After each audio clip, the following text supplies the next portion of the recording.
So my talk is fast. Uveitis as insight into pathogenesis and pathology. I've never seen such a huge gathering in any uveitis instruction course. Let me start without much delay.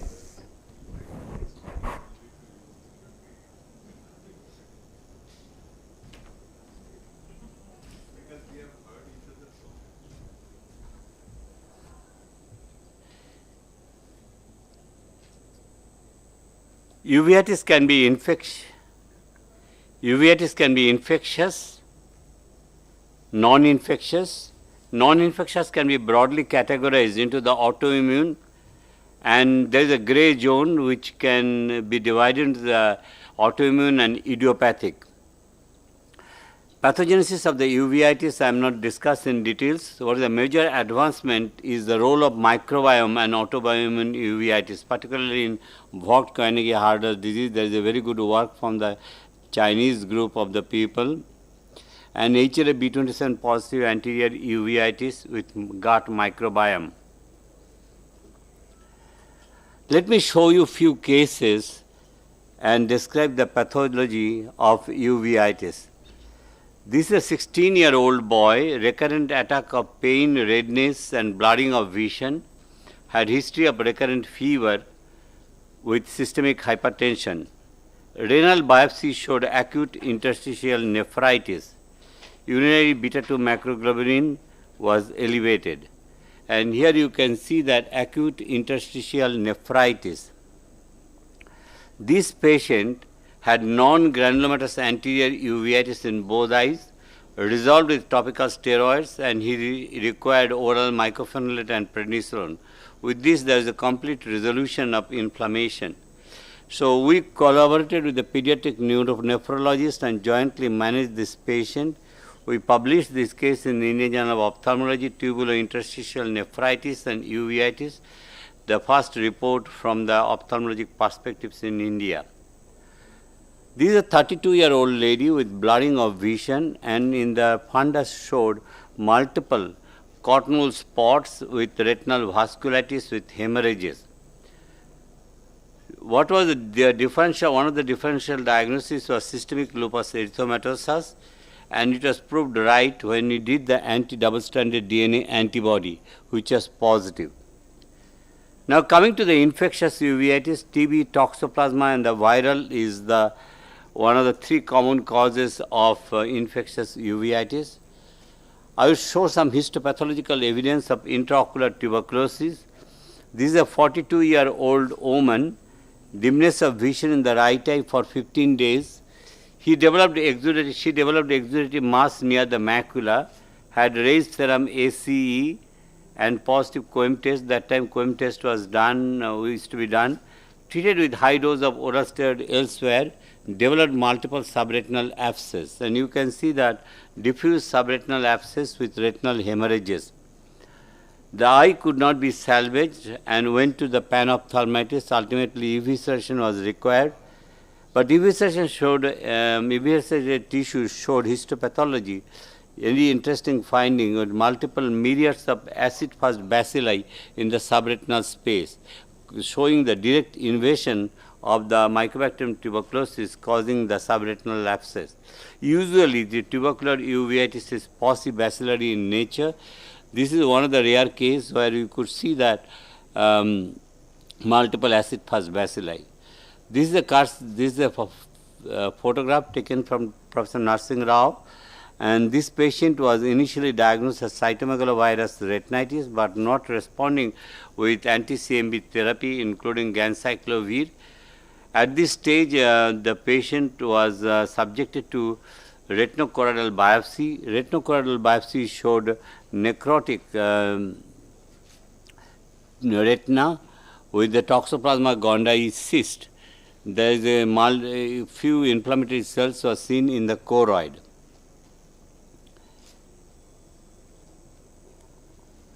It's not moving. It's not moving.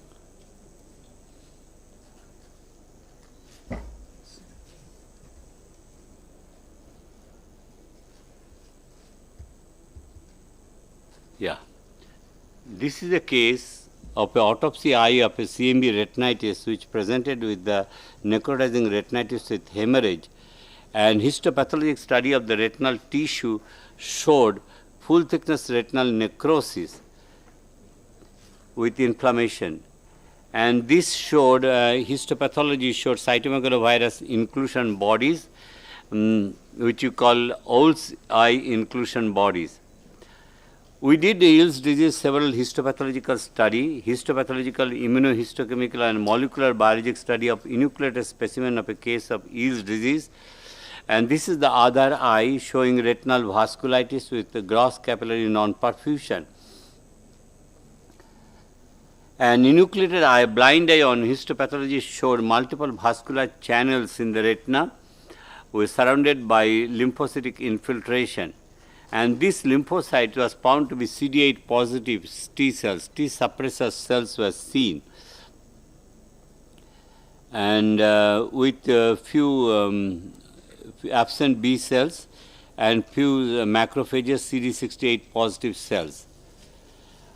PCR for Mycobacterium tuberculosis, MPB64 and IS6110 both was positive, as well as the real-time PCR was positive.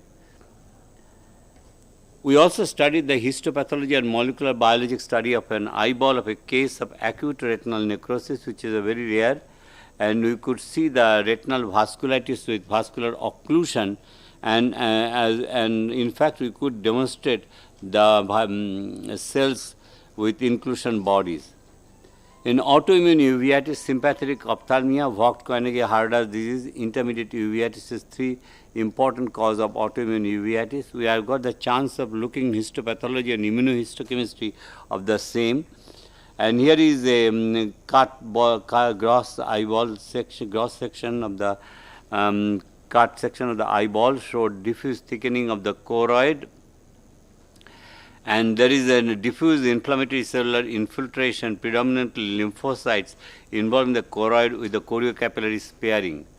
We also could demonstrate that Dallen-Fuchs nodule, focal collection of lymphocytes and epithelial cells underneath the RPE, as well as the diffuse infiltration of the lymphocytes in the choroid.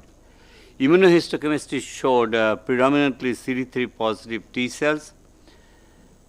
In case of Vogt-Koenigsegg-Harder disease, we rarely enucleated the eye, but one of the eye, which was a blind eye, thicicle, was removed, and we did the clinical pathological and immunohistochemical study with Dr. Dipankar Das, and here we could demonstrate inflammatory cellular infiltration in the choroid and diffuse inflammatory cellular infiltration comprising mainly of the lymphocytes.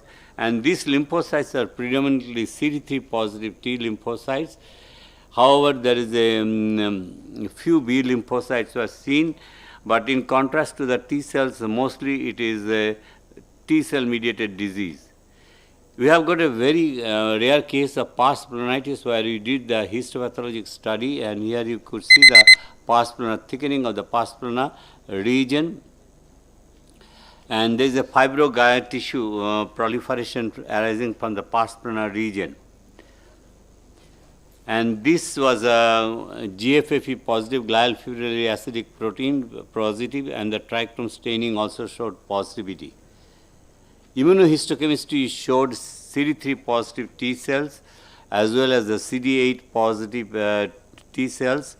There is a T suppressor cells, CD2 positive B cells, and CD68 positive histiocytes, and HLA-DR positive cells, indicating that both the T cells and B cells as well as the macrophages take part in the pathogenesis of pars planitis. We did the cytopathology and polymerase chain reaction of vitreous fluid in tubercular intermediate uveitis. This is a rare case of tubercular intermediate uveitis with dense vitritis in one eye. The vitreous vitrectomy is done, and therapeutic vitrectomy was done, and diagnostic and therapeutic vitrectomy showed a large amount of lymphocytes along with the epithelioid cells forming granuloma in the vitreous cavity. So what we showed as a snowball was turned out to be granuloma in the vitreous cavity. PCR was positive for Mycobacterium tuberculosis DNA, both MPB64 and IC5 Lastly, the masquerade syndrome is a primary vitreoretinal lymphoma, and they have got a multiple choroidal infiltrate with leopard skin-like appearance. And patient husband had pulmonary TB, had joint pain with fever. It was thought to be tubercular chorioretinitis. AC-TAP for PCR for MTB was done, was negative. You are suspected for the primary intraocular lymphoma. On the left side, vitreous biopsy was done.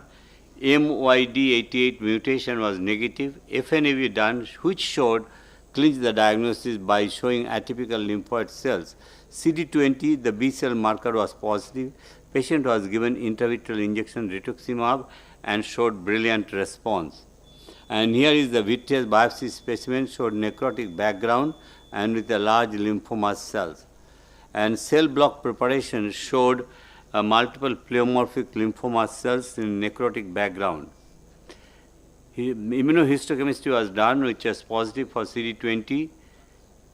And lastly, I showed a case, showing a case, a 50-year-old man, left eye counting finger 1.5 feet, no systemic amyloidosis. Diagnostic vitrectomy and therapeutic vitrectomy was done, and it showed vitreous specimen Congo red stain positive, showing vitreous amyloidosis. So pathogenesis of uveitis is varied and complex. We still need to learn the nuances of the pathogenesis.